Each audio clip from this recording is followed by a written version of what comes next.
네, 인사드리겠습니다. 안녕하십니까?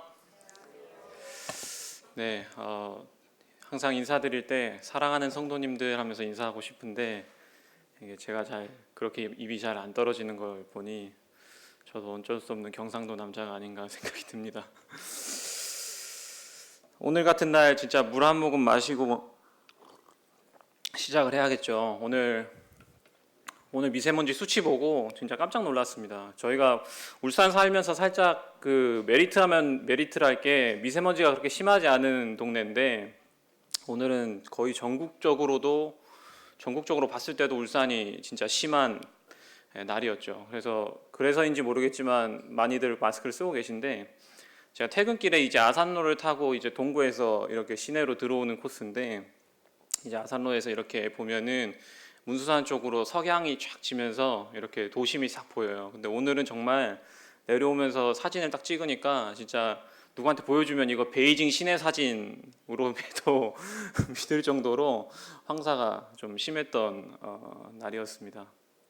그래서 그걸 보면서 그게 생각이 났어요. 그 나태주 시인인가요? 그 가까이 보아야 예쁘다 시 있잖아요. 그 뭐 잘 모르는데 가까이 보아야 예쁘다. 너도 그렇다. 뭐 이런 시 있잖아요. 들꽃을 얘기하는 시 같은데 그래서 어떠한 개인도 이렇게 자세히 들여다보면은 안 예쁜 사람 없고 다 각자의 어떤 아름다움이 있는 것이다라는 시잖아요. 근데 그래서 좀 가까이 들여다볼 필요가 있다라는 내용의 시인데 때로는 멀리서 봐야 될 필요가 있다라는 생각이 좀 들었어요. 사실 황사가 아무리 낀다 그래도 이제 그냥 일상생활 하면서 그냥 얘기하고 지내면은 사실 뭐 조금 느껴지지만은 대단히 느껴지진 않잖아요. 오늘이 진짜 미세먼지가 엄청 심하구나, 빨간색 떴구나, 이거를 살면서 그냥 저희들끼리 보면서는 사실 그걸 느끼기는 쉽지 않죠. 근데 이렇게 멀리 보면은 어느 날 이제 저 멀리 이렇게 하늘을 이렇게 쫙 보면은 이제 느껴지는 거죠. 그래서 정말 내가 별일 아닌 것처럼 별것 아닌 것처럼 이렇게 살아갔지만 오늘 하늘이 정말 심하고 혼탁했구나라는 것을 느끼는 것처럼 모르겠습니다. 하나님께서 또 저희들을 가까이 이렇게 지켜보시고 살펴보시지만 가까이 보시는 하나님의 시선도 중요하지만 때로는 멀리서 이 세상을 보시는 멀리서 우리 울산 시내를 보시는 하나님의 시선도 생각을 해볼 때가 있지 않나라는 생각을 해봐요. 그래서 저희가 하루하루 살면서 그냥 너도 고만고만하게 살고 나도 고만고만하게 살고 이렇게 살지만 이게 하루하루가 묶여서 결국 1년이 되고 뭐 10년이 되고 그래서 이 시대가 이렇게 이루어지는데 하나님께서 우리 시대를 이 울산 전국 뿌옇게 이렇게 차 있는 하늘을 하나님께서 이렇게 상공에서 보시는 것처럼 이 시대를 어떻게 기억하실까라는 생각을 가끔이 아니고 오늘 퇴근길에 이렇게 좀 해봤습니다. 그래서 저희가 나중에 이 시대를 결국 거쳐가서 이 생애를 마무리하고 저희들의 생애에 대해서 하나님의 이렇게 백보자에서 이렇게 의의 보좌에서 평가를 받을 텐데 저희가 이 시대를 지나가면서 저희가 어떤 삶을 살았다고 판단하실까라는 생각이 좀 들었습니다.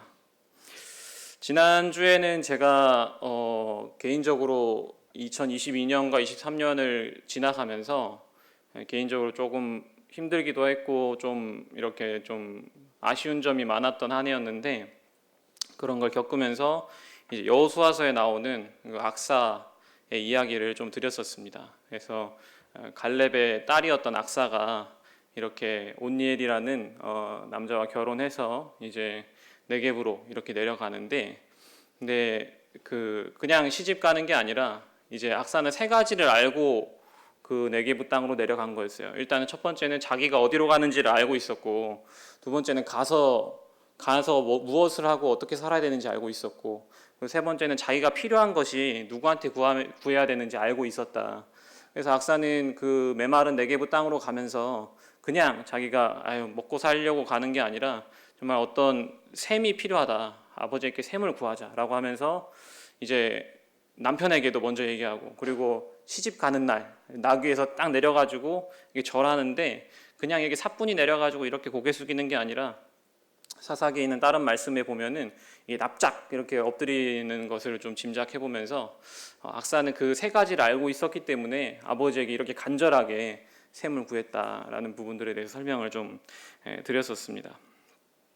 그래서 악사는 요약하면은 본인이 광야로 내려가면서 메마른 땅으로 내려가면서 자기가 무엇을 해야 되는지 비전을 가지고 내려갔었다는 거죠. 그래서 제 개인적인 삶에 비춰보면서 나도 좀 편하게 살고 싶고, 나도 좀 걱정 없이 좀 살고 싶고, 비빌 언덕이 하나 있었으면 좋겠고, 뭐 이런 식으로 사실은 그 여호수아 말씀을 찾아봤지만 사실 정반대였던 거죠. 아무 생각 없이 구한 게 아니라 악사는 분명한 목적을 갖고 구했던 여성이었다는 것을 말씀을 드렸습니다.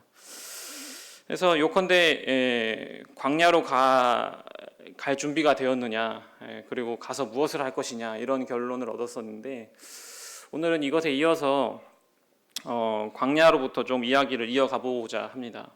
사실 살면서 지금 여기 계신 분들 중에서 내가 지금 광야에 있다, 나는 지금 광야다, 내 주변을 둘러보면 아무것도 없다 라고 생각하시는 분 혹시 계십니까? 뭐 당연히 여기서는 안 들겠죠. 근데 혹시나 계실 수도 있겠죠. 각자의 삶을 제가 다 모르니까요. 근데 사실 저희 살면서 내 삶이 광야다, 나는 지금 광야야, 이렇게 광야에 나 혼자 덩그러니 놓여져 있어 라고 느낄 만한 때가 그렇게 많지는 않은 것 같아요. 광야는 정말 아무것도 없잖아요.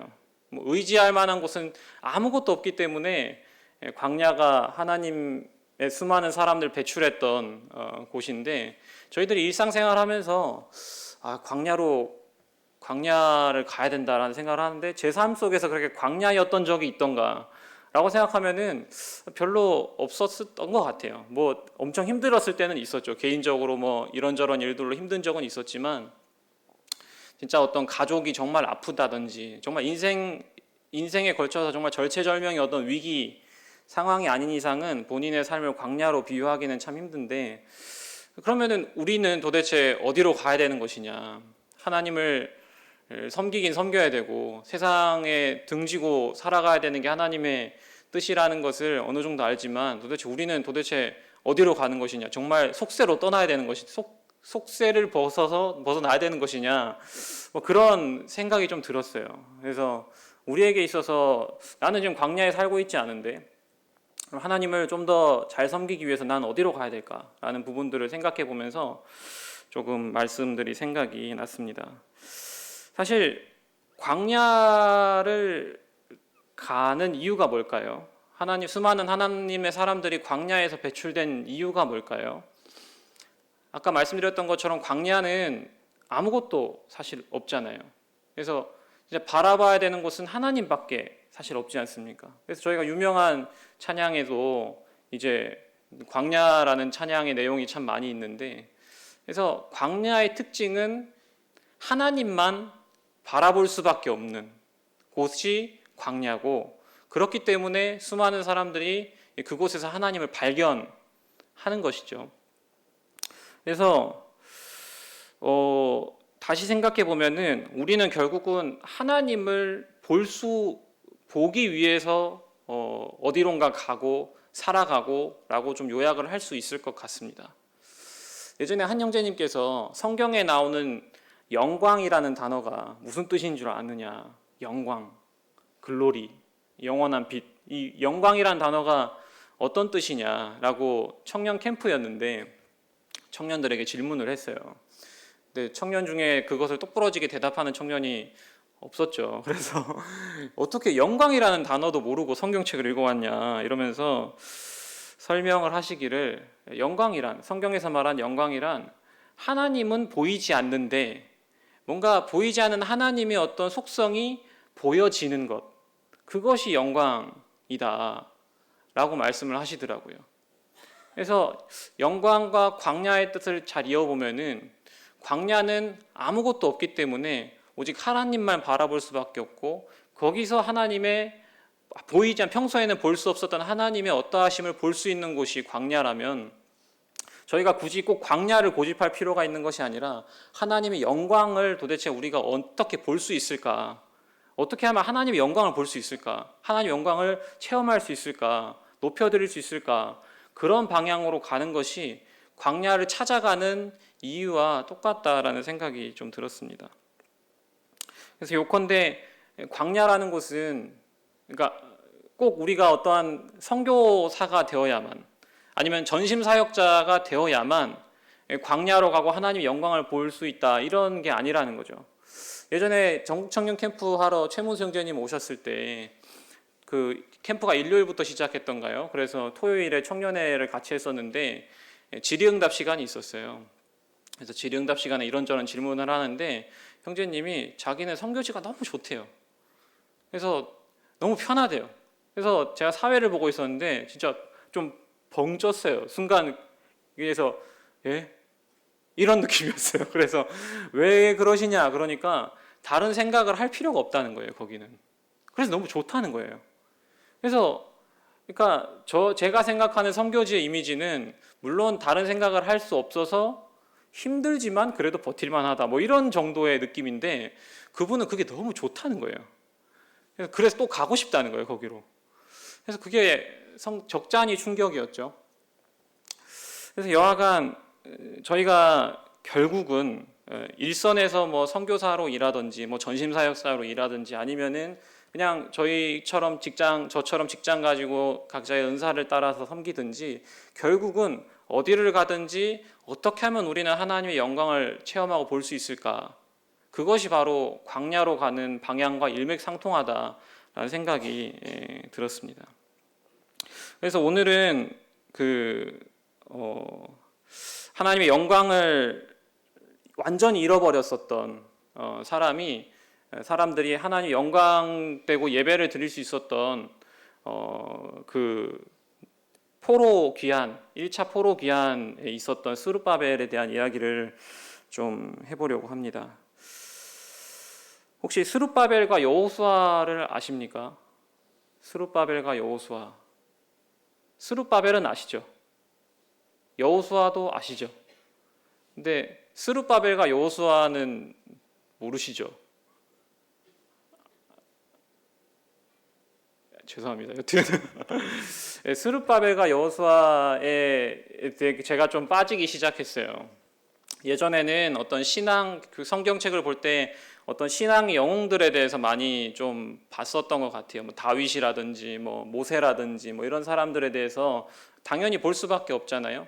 근데 점점 나이가 들어가서 그런지는 모르겠지만 이제 좀 다양한 입체적인 사람들에 대해서도 좀 시선이 많이 가기 시작했어요. 사울이라든지 뭐 다윗의 전 왕이었던 너무나 육신적이었던 그리스도인 같던 사울이라든지 아니면은 베드로도 저희가 참 좋아하지 않습니까? 나도 사람이라라고 얘기했던 베드로의 말이 얼마나 저희들에게 공감이 됩니까? 뭐 그런 사람들에 대해서도 이렇게 좀 주목을 하기 시작했는데 이 스룹바벨과 여호수아는 1차 포로 기한 때 이스라엘 백성들을 이끌었던 리더가 스룹바벨이었고 그 당시 대제사장이 여호수아였어요.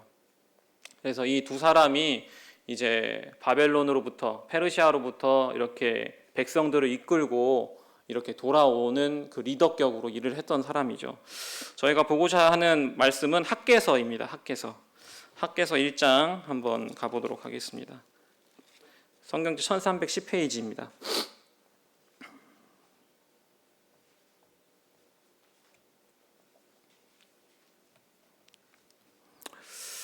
제가 읽어보도록 하겠습니다. 학개서 1장 1절입니다.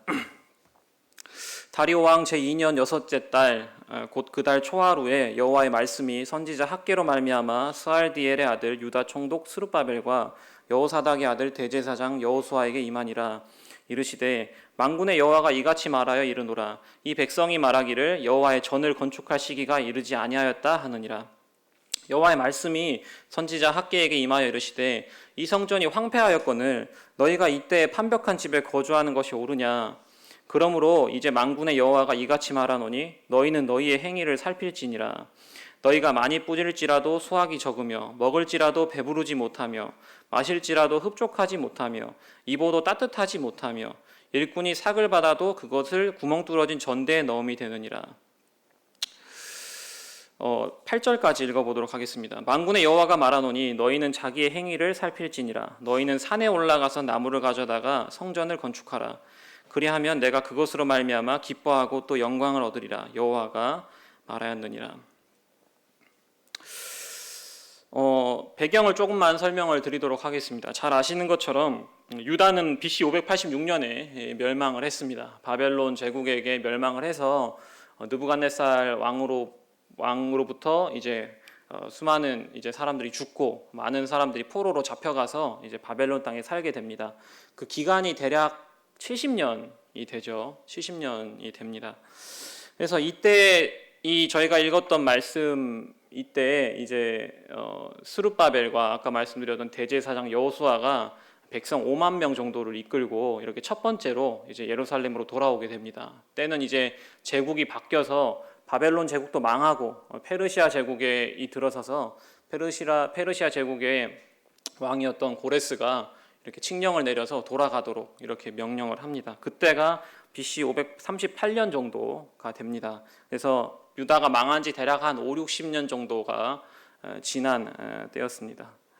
그래서 이제 그들이 돌아와서 이제 성전을 처음에 바로 오자마자 지으려고 했던 것도 아니었습니다. 에스라서를 한번 가보도록 하겠습니다. 에스라서 3장을 가보도록 하겠습니다.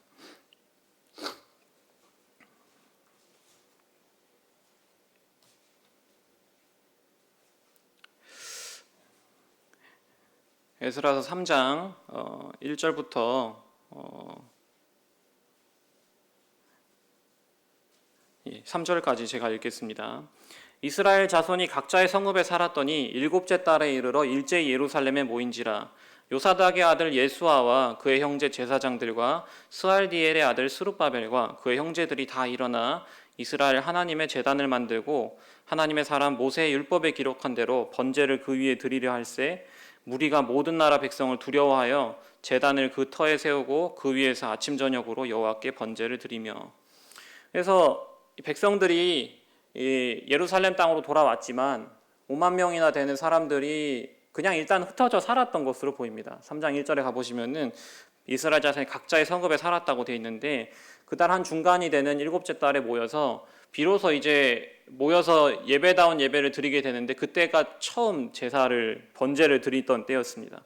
그들의 마음이 어땠는지 간단하게 나오고 있는데 3절에 가보시면 무리가 모든 나라 백성을 두려워하여 라고 되어 있습니다. 이게 3절을 읽어보면은 이게 좀 순서가 그러니까 아구가 안 맞는 것 같아요. 무리가 모든 나라 백성을 두려워하여 번제를 드렸다 이렇게 되어 있어서 뭐 잘못 읽으면은 두려워하기 때문에 번제를 드렸다 이렇게 사실은 오해할 수 있는데 표준 세번역에 보니까 그들은 앞에 있는 무리가 모든 나라 백성을 두려워하여라는 것이 어떻게 표현되었냐면은 그들은 그 땅에 사는 백성들이 두렵기도 하지만 이렇게 되어 있어요.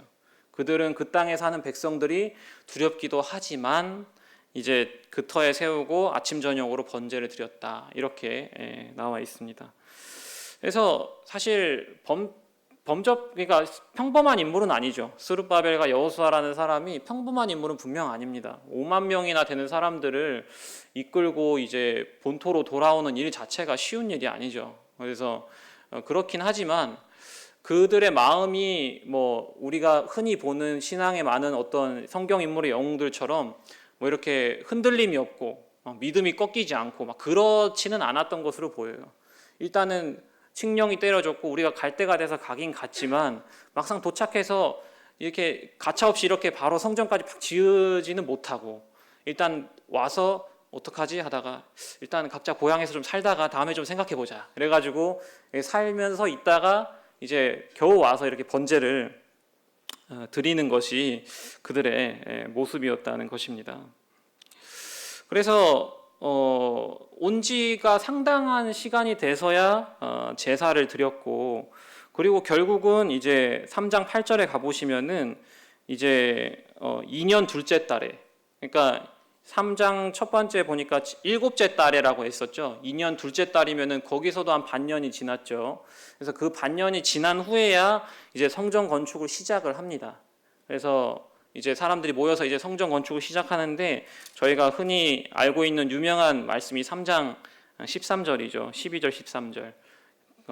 거의 한 5, 60년 만에 백성들이 돌아와서 성전을 짓는데 이제 젊은 사람들은 이제 우리가 드디어 성전을 짓는구나라고 기뻐해서 소리를 질렀지만 당시 이제 처음 그 솔로몬 성전의 장대한 그 모습을 봤던 노인들은 이제 그걸 보고 울었다는 거죠. 그래서 그 광경을 보고 먼데 사람이 들어보니까 이 사람들이 우는 건지 웃는 건지 잘 모르겠더라는 얘기가 이렇게 들리는 유명한 말씀인데, 하여간 이렇게 해서 성전 건축을 시작했지만 바로 완공이 되지 못하고 이제 주변 백성들의 송사로 인해서 이 사람들이 말도 안 되는 성벽을 지어가지고 왕께 반역을 하려고 합니다. 이런 모함을 이렇게 해서 성전 건축이 이렇게 중단이 됩니다. 그 중단이 된 기간이 자그마치 16년이었어요. 그러니까 그렇게 해서 비로소 516년이 돼서야 성전이 만들어지는 것이죠. 그 기간이 70년이었습니다. 그래서 유다 나라가 멸망하고 성전이 재건되기까지 70년이었어요. 사람들은 그 전부터 돌아와 있었어요. 16년 전부터. 근데 그 성전을 짓기까지 16년이라는 시간이 더 사실 필요했었던 것입니다. 그래서 참 그들의 어떤 인간적인 모습을 보게 돼요. 처음에 어떻게 좋은 뜻으로 와서 백성들이랑 같이 성전을 지어보려고 했지만, 아까 저희가 봤었던 3장 3절에 있는 말씀처럼 그들이 주변 사람들을 두려워했고 아니나 다를까 성전을 지으려고 했는데 또 다른 백성들이 와가지고 막 고소를 하고 송사를 하니까 일단은 그만둘 수밖에 없었다는 것이죠.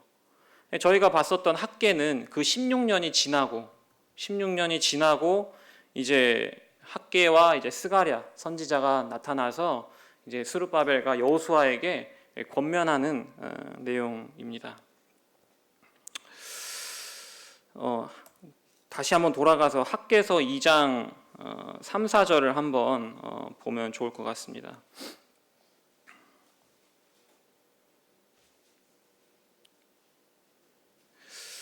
그들의 마음과 그들의 심정이 어땠는지 조금 더 살펴볼 수 있는 말씀들이 조금 있는데, 학계서 2장 3, 4절을 가보면은 너희 가운데 남아있는 자들 중에서 이 성전의 이전 영광을 본 자가 누구냐? 이제 이것이 너희에게 어떻게 보이느냐? 이것이 너희 눈에 보잘것없지 아니하냐? 그러나 여호와가 이르노라. 스룹바벨아 스스로 굳세게 할지어다. 여호사닥의 아들 대제사장 여호수아야 스스로 굳세게 할지어다. 여호와의 말이니라. 이 땅 모든 백성아 스스로 굳세게 하여 일할지어다. 내가 너희와 함께하노라. 만군의 여호와의 말이니라. 그리고 그 다음에 있는 성경책 스가랴서 4장 10절에 가보시면은 이제 스가랴를 통해서 또 스룹바벨과 여호수아에게 권면하는 말씀이 나오는데, 4장 10절에 가보면 이렇게 나옵니다. 작은 일의 날이라고 멸시하는 자가 누구냐? 라고 이렇게 나옵니다. 반대로 생각하면은 그들의 마음이 그랬다는 거죠. 성전을 짓는데 이거 해봐야 무슨 뭐가 변화가 있겠어 라는 거라든지, 또 이거 지으면은 또 주변 백성들이 뭐라고 하지 않을까 라는 걱정이라든지, 그리고 저희가 아까 읽어봤던 학계서 2장에 가보면은 3절에 가보면 너희 눈에 보잘것없지 아니하냐, 솔로몬 성전에 비하면 이건 정말 아무것도 아니잖아 라는 생각이 들고 두려움에 쌓이고 이런 마음이 있었던 것으로 보입니다. 그렇기 때문에 선지자 학계와 선지자 스가랴가 너희 눈에 이것이 별로 보잘것없어 보여도 너희는 스스로 굳세게 해야 된다라고 권면하고, 또 스가랴도 누가 감히 이 일을 보잘것없는 작은 일이라고 비난하느냐라고 얘기를 한 것이죠. 여간 그들의 마음이 이렇게 좀 두려움이 있었던, 어떻게 보면은 좀 성경에 보는 다른 인물들과는 달리 좀 비범함은 좀 떨어졌던 사람들이 스룹바벨과 여호수아가 아닌가 싶습니다. 스룹바벨의 이름의 뜻은 바벨로부터 난 씨앗이라는 이름이라고 합니다. 그래서 그 이름의 뜻이 바로 알 수 있죠. 바벨론에서 낳은 아들이에요. 왕족이었고 이스라엘 백성의 리더였고 이름은 바벨에서 난 씨앗이라는 이름이고, 여호수아는 여러분들이 다 아시는 것처럼 예수님과 이름의 동명이인인데, 이분은 대제사장으로서 할아버지는 유다 제국이 멸망할 때 느부갓네살 왕한테 죽었어요. 그래서 그 아버지가 되는 그 여호사닥은 이제 포로로 끌려와서 바벨론에서 대제사장 생활을 했었습니다. 근데 이제 그때 이제 대제사장으로 아버지가 이제 포로 기간 때 역할을 했었으니까 대제사장이면은 적어도 나이가 막 20살 뭐 이렇게 되진 않았을 거잖아요. 그러면 정정한 중년 정도라고 생각했고 여호수아가 뭐 그 당시 포로로 같이 끌려왔다라고 가정을 해보면은 이때 1차 포로 기한에서 예루살렘으로 돌아왔을 때 여호수아의 나이가 상당했을 거라는 거죠. 뭐 적어도 한창 젊고 뭐 이렇게 청년의 때는 아니었었던 것으로 보입니다.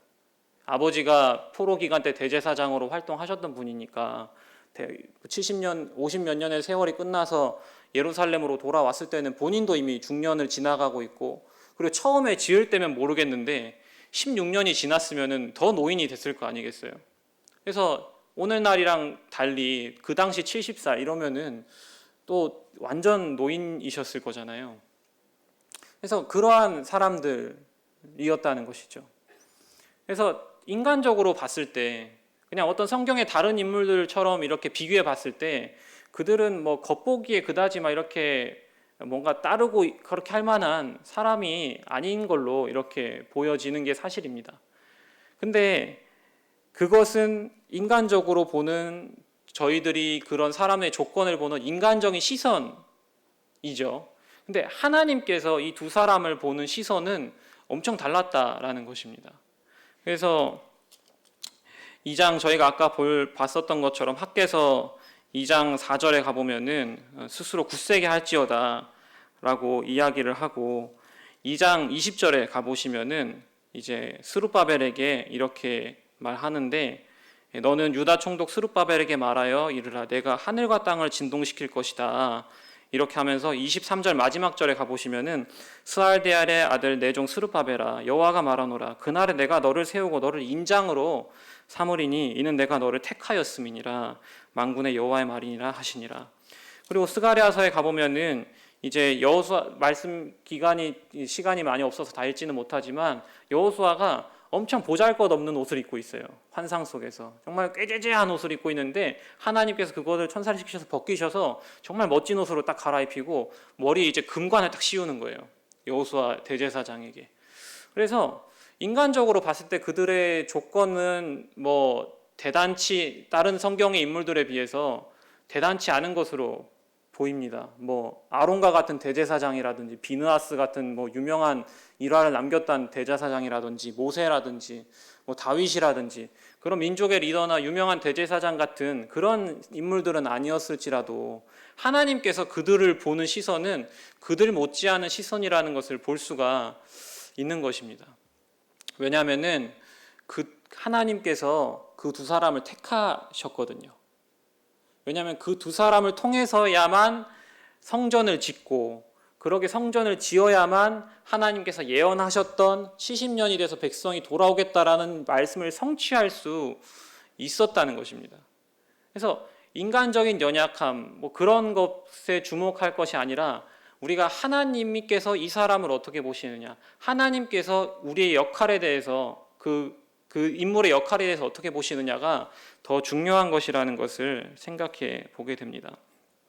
예전에 제가 다른 책에서 쉼이란 무엇이냐, 아마 그 모세오경 주석 쓰신 C.H. 맥킨토시 그분 유명하신데 그분 책에서 있었던 거를 제가 와이프한테 듣고 이렇게 인용을 한 적이 있었는데, 하나님 안에서 쉼이란 무엇이냐, 쉼이라는 것은 하나님께서 이건 하나님의 뜻이다 라고 생각하면 그게 진짜 쉼이라고, 내가 하나님의 뜻 안에 있다 그러면은 그게 어떤 상황이든 어떤 역할이든 무엇을 하든 간에 그게 진정한 쉼이다, 이런 것에 대해서 적어 놓으신 것을 제가 인용을 한 적이 있는데 마찬가지라는 생각이 듭니다. 저희가 때로는 뭐 지난 시간에 말씀드렸던 악사가 남방으로 내려갔는데 복을 주세요 뭐 이렇게 해가지고 막 대범한 마음으로 내려가고, 다윗은 어떤 것을 하고 뭐 모세는 어떤 것을 하고 바울은 어떻고 뭐 이런 그런 것들을 보면서 어떤 그 사람의 어떤 개인적인 어떤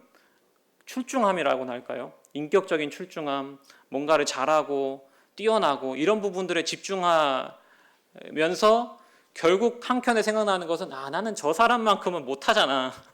그런 생각을 할 때가 있는 것 같아요. 근데 물론 그분들의 인격이 너무 훌륭하고 신앙이 훌륭한 건 맞죠. 하지만 더 중요한 것은 하나님께서 우리를 어떻게 보시느냐, 하나님께서 우리를 무엇으로 부르셨냐, 하나님의 시선이 도대체 우리를 어떻게 보고 있느냐, 그게 사실 더 중요하다는 것이죠. 그래서 내가 광야를 갈 수 있을까? 하나님만 바라보고 하늘만 바라봐야 되는 아무것도 없는 땅으로 갈 수 있나 없나? 내가 언제까지 이렇게 세상 어떤 먹고 사는 일에 치여서 이 험난하고 힘든 시절 이렇게 그냥 그렇게 살아가면 이렇게 되는 것일까? 뭐 이런 고민들을 하다가도 이제 하나님께서 나를 어떻게 바라보고 계시지? 하나님께서 나에게 지금 이 자리에서 섬기는 것이 하나님께서는 어떤 시선으로 보고 계실까? 라는 것을 생각해 보면은 굳이 내가 어떤 뭔가 대단한 역할을 하고 놀랄 만한 곳으로 가서 신앙의 어떤 영웅들처럼 그렇게 하는 것이 아니라도 하나님께서 주시는 그 분복으로 이렇게 만족할 수 있다라는 생각이 좀 들었다는 것입니다.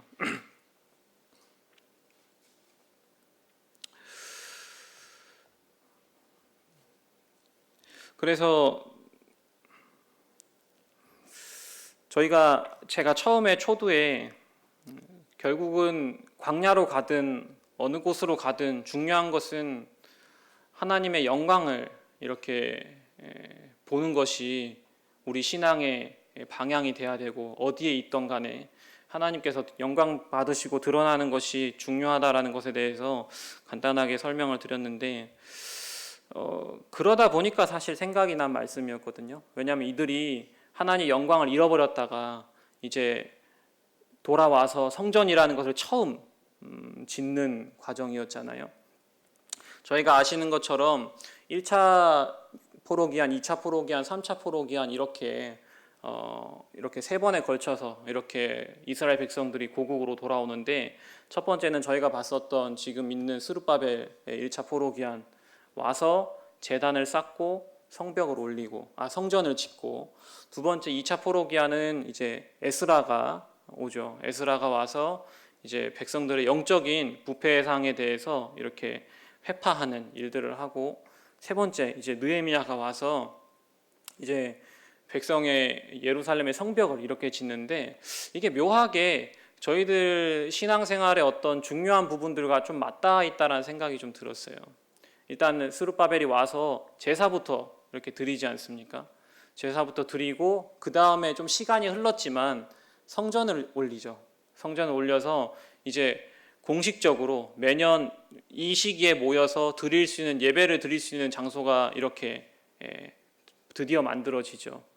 그 다음에 이제 에스라가 와서 백성이 어떤 성적인 부도덕함, 이방인들과 이렇게 떨어지지 못하는 것들에 대해서 개혁을 하고, 이제 그 다음에 느헤미야가 와서 이제 그들만 이렇게 같이 안전하게 살 수 있는 성벽을 이렇게 건축하는 그런 과정들을 보면서 저희가 어떻게 구축해야 되는, 이렇게 주님 안으로 들어와서 점점 구축해야 되는 그림들이 조금씩 이렇게 느껴지는 그런 그림이기도 했었습니다.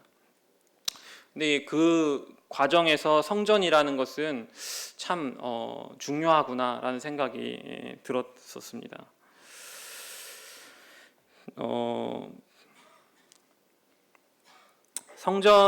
저희가 성전이라는 것을 생각할 때 바로 사실 예배라는 단어와 이렇게 딱 매칭이 되지 않습니까?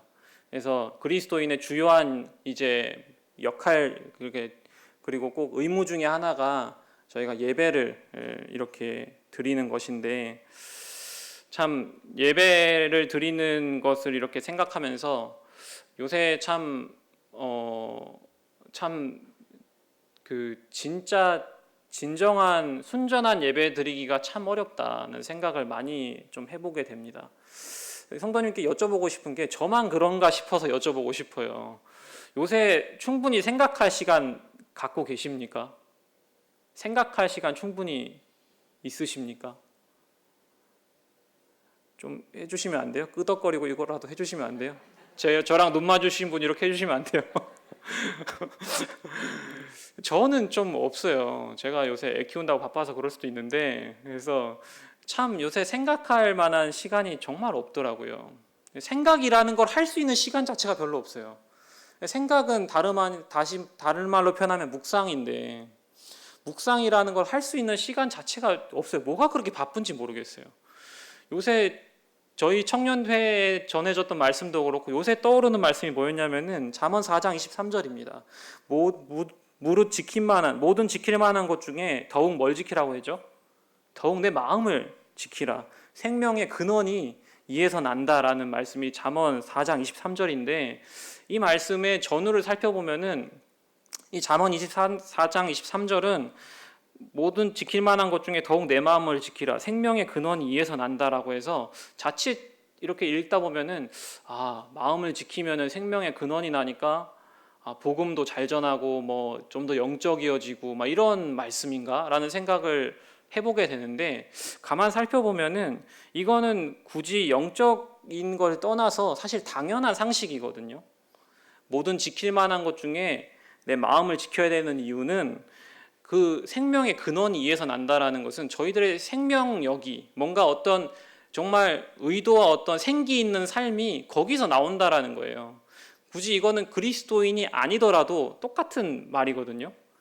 그래서 사실 우리 마음이 결국은 행동으로 이어지고 생각이 결국 행동으로 이어지지 않습니까? 그거랑 결국 인맥상통한 말씀이라고 보여져요.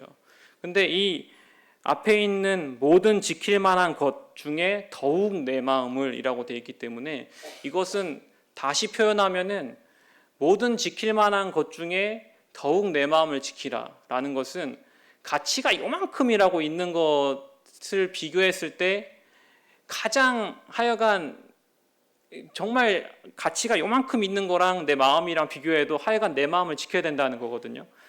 그리고 또 반대로 생각하면은 어떤 가치가 엄청난 정말 뭐 전 재산에 비할 만한 엄청난 것이랑 내 마음이랑 비교했을 때도 결국 내 마음을 지키라는 거예요. 하여간 가치가 있는 어떤 것이든지 간에 우리 마음이 더 중요하다라는 건데, 요새는 정말 그러기가 쉽지 않다라는 생각이 많이 듭니다. 뭐 이렇게 별로 중요하지 않은 것들의 시선과 생각들이 많이 쏠리고 그런 생각들이라는 것이죠. 그래서 제가 이 말씀을 드리는 이유는 정말 그 스룹바벨과 여호수아가 신앙적으로 봤을 때, 그리고 뭐 객관적으로 성경에 있는 다른 인물들과 비교했을 때 뭔가 어떤 특출난 것이 없고 그리고 뭔가 대단한 것이 없지만 하나님의 시선 때문에 하나님께서 택하셨기 때문에 그 70년의 예언을 이루기 위해서 하나님께서 택하셨기 때문에 세상 사람들이 어떻게 보든 그 일이 보잘것없던 것처럼 보이든 뭐 그 일이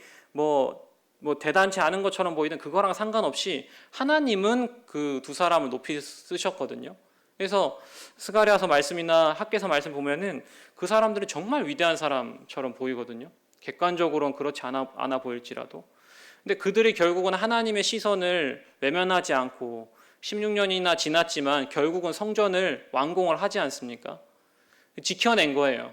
백성들이 예배를 드릴 수 있는 그 곳을 결국은 지켜냈다라는 것이죠. 그들이 평범해 보일지라도, 대단한 인물이 아니라 보일지라도. 저희도 이걸 보면서 뭔가 대단한 일을 하고 뭔가 엄청난 일을 하고 뭐 그런 것이 아니라 정말 지켜야 될 것이 있다라는 것에 대해서 좀 생각이 났던 것입니다. 일단은 저희가 아까 제가 말씀드렸던 것처럼 잠언 4장 23절에 있는 지킬 만한 것보다 내 마음을 사실 지켜야 될 때라고 생각이 돼요. 두 번째는 황성진께서 말씀하셨던 것 같은데, 고린도전서 3장 16절에 너희는 너희가 하나님의 성전인 것과 하나님의 성령이 너희 안에 계시는 것을 알지 못하느냐. 고린도전서 3장 16절인데요. 한번 가보도록 하겠습니다. 고린도전서 3장 16절입니다.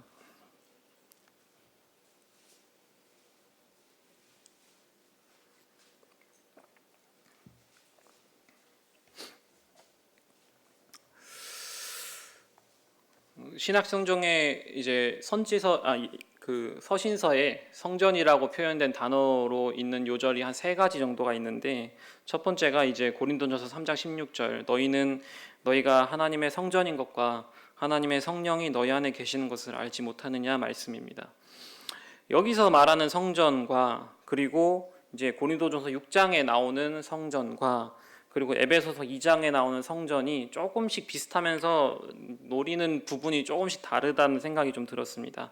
고린도전서 3장 16절에 나오는 너희는 너희가 하나님의 성전인 것과 라는 것에서 보시면은 위에를 보면은 이제 무엇을 우리가 우리 터에 세울 것이냐에 대한 말씀이 나옵니다. 그래서 결국은 불시험을 받을 텐데 단단한 것만 살아남고 나무나 이런 것들은 다 쓰러져 버릴 거다라고 하고, 그 뒤에 있는 말씀을 보시면은 이제 세상에 있는 지혜와 하나님의 지혜에 대해서 이렇게 설명하고 있습니다. 그래서 고린도전서 3장 16절은 우리가 하나님의 성전이고 하나님의 성령이 우리 안에 계시기 때문에 우리는 우리의 생각을 지켜야 된다, 우리의 지혜를 지켜야 된다 라는 것에 좀 그러니까 교훈을 받았었습니다. 그리고 고린도전서 6장 19절을 한번 가보실까요? 6장 19절에 가보시면은 제가 읽어보도록 하겠습니다. 6장 19절과 20절입니다. 너희 몸은 너희가 하나님께로부터 받은 바 너희 가운데 계신 성령의 전인 줄 알지 못하느냐? 너희는 너희 자신의 것이 아니라 값으로 산 것이 되었으니 그런즉 너희 몸으로 하나님께 영광을 돌리라. 저희가 잘 아는 것처럼 저희가 하나님의 성령의 전이고 성전인데, 이제 여기서 말하는 특히 성전은 이제 몸이죠, 몸. 그래서 우리가 사실 개인으로서 이 시대를 살아감으로 있어서 지켜야 될 것이라고 하면은 저희의 어떤 마음, 그리고 저희의 어떤 지혜의 가치, 그리고 저희의 육신의 몸, 이 세 가지를 지켜야 된다라는 것을 좀 생각해 보게 됐고, 마지막 나와 있는 성전에 대한 말씀이 나와 있는 말씀이 에베소서 2장에 있습니다. 에베소서 2장 한 번만 가 보시겠습니다. 에베소서 2장 21절과 22절입니다. 제가 읽어보도록 하겠습니다. 그의 안에서 건물마다 서로 연결하여 주 안에서 성전이 되어가고 너희도 성령 안에서 하나님이 거하실 처소가 되기 위하여 그리스도 예수 안에서 함께 지어져 가느니라. 여기서 말하는 성전은 어떤 개인이라기보다는 교회를 이야기하는 것이죠. 그래서 우리가 이 시대일수록 지켜야 되는 것에 대해서 좀 저 자신부터 이렇게 좀 생각을 해봤어요. 아까 말씀드렸던 잠언 4장, 그리고 고린도전서 3장, 그리고 고린도전서 6장, 그리고 여기 에베소서 2장에 있는 지켜야 될 것들, 내 몸과 내 생각과 내 지혜와 그리고 교회에 대해서 저희가 지킬 수는 없지, 교회를 제가 지킬 수는 없지만 중요하게 생각하고 소중하게 여겨야 될 것들, 이 네 가지가 아닐까라는 생각을 해보면서, 다만 이제 제가 사실은 좀 그랬었던 것 같습니다. 뭔가 대단한 일을 하고 뭔가 어떤 대단한 결정을 하고 뭐 직장 정도는 버리고 막 이렇게 해야 뭔가 좀 대단한 신앙을 할 수 있을 것 같고 뭐 이렇게 생각했었던 것이 한켠은 있었지만, 사실 더 중요한 것은 내가 뭐 뭘 버리고 어디를 가냐가 중요한 것이 아니고, 결국은 내 삶을 통해서 하나님께서 영광으로 드러나시느냐, 내 삶에서 하나님께서 하나님의 영광을 볼 수 있느냐, 사실 그게 더 중요한데, 그것을 위해서는 이런 말씀들처럼 내 마음을 지키는 것이 너무나 중요하겠구나. 정신이 없거든요, 요새 정말. 살아가는 게 뭐 정신이 없어요. 뭐 지나가다 보면 한 주 훌떡 가고 며칠 훌떡 가고 하다 보면은 뭐 무슨 생각하는지 모르게 세월이 지나가는 것 같아요. 근데 저희가 지나가는 세월을 붙잡고 지켜야 되는 거죠. 세월을 아껴라. 때가 악하다라고 말씀을 하시잖아요. 저희가 그런 것을 좀 주의해야 되지 않을까라는 생각이 듭니다. 사실 이 말씀을 쭉 이렇게 생각하고 찾아보면서 하나님께서 뭐 여러 가지 특징이 있으시지만 하나님의 특징 중 하나는 거절하지 않으시는 분이다라는 생각을 해봤어요. 거절하지 않으시는 분. 저희가 요한복음 4장에 가보면은 주님께서 사마리아 여인을 만나시잖아요. 그래서 사마리아 여인에게 저희 하시는 유명한 말씀이, 아버지께 참되게 예배하는 자들은 영과 진리로 예배할 때가 오나니 곧 이때라.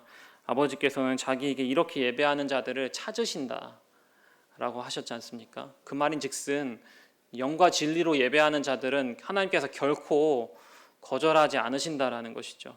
하나님께서 찾을 정도로 찾으시는 거니까.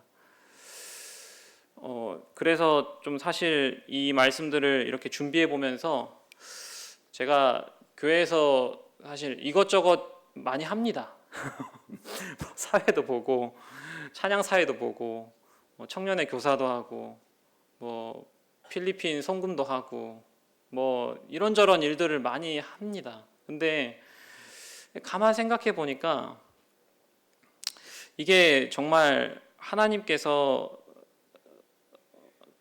정말 내가 진정으로 예배 드리고 영과 진리로 섬기고 있는가라는 부분들에 대해서 참 회의는 아닌데 좀 점검해 보는 게 됐어요. 정말 나 입장으로서 지금 23년도를 살아가는 오준태가 할 수 있는 주님께 정말 섬김으로 드리고 영광을 돌릴 수 있는 것이 물론 지금 하고 있는 것들도 너무 중요하고 값진 것들이지만 마치 뭐랄까요, 정말 중요한 것은 일단 좀 빼고 일단은 기계적으로 할 수 있는 것은 하고 뭐 이런 느낌이랄까요. 정말 생기 있게 뭔가 섬기고 더 정말 주님께서 보시는 그곳으로 가기보다는 정말 내가 이것도 하고 저것도 하고 이것도 하고 있으니까 나로서는 할 만큼 한 것이다. 뭐 어느 정도 하긴 한 것이다. 뭐 이런 정도로 자기 위안의 어떤 그것으로 사실은 살아가고 있지 않나라는 생각을 참 많이 합니다. 청년들 가운데서도 참 만나고 교제해야 될 영혼들이 정말 많거든요. 근데 늘 죄스러운 마음일 뿐입니다, 사실은. 그래서 참 뭔가 더 이렇게 힘을 내서 주님께서 하고자 하는 방향으로 이렇게 나아가고 싶은데 뭔가 나는 이것저것 저것도 하고 있으니까 별 문제가 아니구나라는 생각을 하면서 자기 위안을 삼는 것이 아닌가라는 생각을 해보는데 이 스룹바벨과 여호수아 말씀들을 보면서 정말 뭔가를 하고 안 하고 큰 일을 하고 안 하고 무슨 역할을 맡고 안 맡고 그런 게 사실은 중요한 게 아니고 하나님께서 이 성도를 어떻게 보시느냐가 정말 중요하다라는 걸 깨달으면서 내가 생각하고 있는 어떤 섬김의 기준이 어떤 것인가라는 것에 대해서 좀 다시 한번 점검을 해보게 됐고, 두 번째는 여호수아가 나이가 엄청 많았다는 사실이 좀 시선이 계속 갔습니다.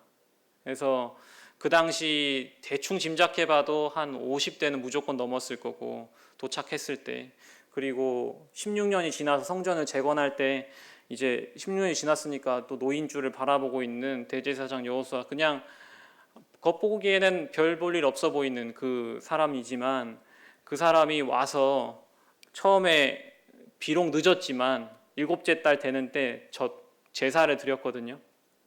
계속 저희가 예전에 레위기를 공부했었는데 저는 사실 레위기를 생각하면서 그 성막을 이렇게 그려보잖아요.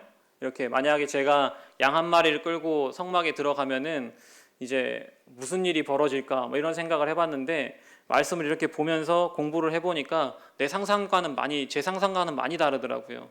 일단은 가장 큰 차이가 뭐였냐면은 제단에 항상 불이 켜져 있었다는 거예요. 사실 제가 만약 어린 양 끌고 번제 드리러 가야지 하고 하면은 왠지 그냥 상상이 문 열리면은 제사장이 이제 손님 오셨으니까 불 좀 붙여볼까 이런 느낌이잖아요. 근데 그렇지 않았다는 거죠. 제사장이 늘 하는 역할 중에 하나가 아침에 일어나서 번제 드리고, 그리고 저녁에 해지기 전에 또 번제 드리고, 그리고 그 밤 동안 그 불씨가 꺼지지 않도록 계속 유지하는 게 제사장의 일이었거든요. 하나님의 불은 계속 불타오르고 있었다는 거죠. 여튼 그 노인 여호수아는 여튼 밑에 다른 사람들도 있었겠지만 그 성전의 터에서 계속 번제를 드리고 있었고, 본인이 사실 연약하고 부족한 부분이 있었고 두려워서 16년이나 걸려서야 성전을 지었지만 여튼 그것을 함으로써 이제 성전이라는 것을 결국 마침내 지을 수 있었다는 것이죠. 그래서 제가 드리고자 하는 말씀은 저희가 각자가 주님께서 주어주신 역할이 분명히 있다라는 것입니다. 나이가 많든 적든 간에 분명히 있다. 우리가 정말 신령과 진정으로 예배를 드릴 때가 오는데 지금 이때다. 하나님께서는 정말 신령과 진정으로 드린 자를 지금도 찾으신다. 여튼 그 사실은 그때나 지금이나 변함이 없는 것이죠. 저희가 주님께 거절당하지 않고 주님께 진정으로 섬길 수 있는 때는 바로 지금 오늘이다라는 생각을 이렇게 해봤습니다. 그래서 사실 지난주와 이번 주에 걸쳐서 이렇게 말씀을 준비해서 이렇게 드리는데 결국은 저의 모자람에 대해서 많이 묵상을 해봤던 것 같아요. 제가 어떻게 먹고 살지 뭐 이런 걱정하다 보니 또 악사가 보이고 또 난 악사처럼 살 수 없는데 어떡하지 이렇게 고민하다 보니 자신의 역할에 주어진 역할, 너는 네가 뭐 어떤 신앙적으로 비범하고 뭔가 어떤 능력이 비범하고 그런 게 아니다. 하나님께서 택하시면 그것으로 충분하다. 그래서 인간적으로 스룹바벨과 여호수아 별것 아닌 사람 아니냐. 역사 속에서 그 두 사람 기억하냐? 기억 안 한다. 그리고 그 건축물 보잘것없는다고 아무리 욕한들, 놀리고 비난한들 그것은 내 발등상에 놓여진 내 성전이다라고 하나님께서 계속 얘기하고 계시거든요. 그래서 우리가 이 황사가 끼는 이런 시대를 살아간다 할지라도 주님께서 어떤 곳을 어떻게 불러주실지는 주님께서 알아서 하실 부분이니 저희가 지금 이때 신령과 진정으로 주님을 섬기는 하루하루가 됐으면 좋겠다라는 생각을 하면서 저는 원래 차 타고 다니면서 솔직히 고백드리면은 유튜브 보고 그리고 막 노래도 듣고 하거든요. 그런 부분들부터 조금 이렇게 좀 없애기 시작했어요. 그래서 스마트폰을 웬만하면 많이 안 쓰려고 하고 그리고 어떤 뭐 스크린 이런 것들에 최대한 노출을 안 하기 위해서 좀 해야겠다는 생각을 많이 해봅니다. 참 신기한 게 직장에 이렇게 오잖아요. 그래서 그 책상에 앉아서 말씀 좀 봐야지 하고 생각하는데 본능적으로 일단 컴퓨터부터 켜거든요. 본능적으로 컴퓨터부터 켜면은 기가 막히게 거기에서 또 뭔가 할 일이 계속 생겨요. 뭔가 계속 우리의 삶을 계속 이렇게 계속 간지럽게 긁고 하는 것들을 요새 많이 느낍니다. 그래서 저 개인적인 삶으로도 제 마음과 어떤 생각들을 좀 지키고 그리고 또 교회 한 성도로서 주님을 신령과 진정으로 섬길 수 있는 2023년이 돼야겠다라는 것을 좀 다짐해 봤습니다. 두서없이 많은 말씀 드린 것 같습니다. 들어주셔서 감사합니다.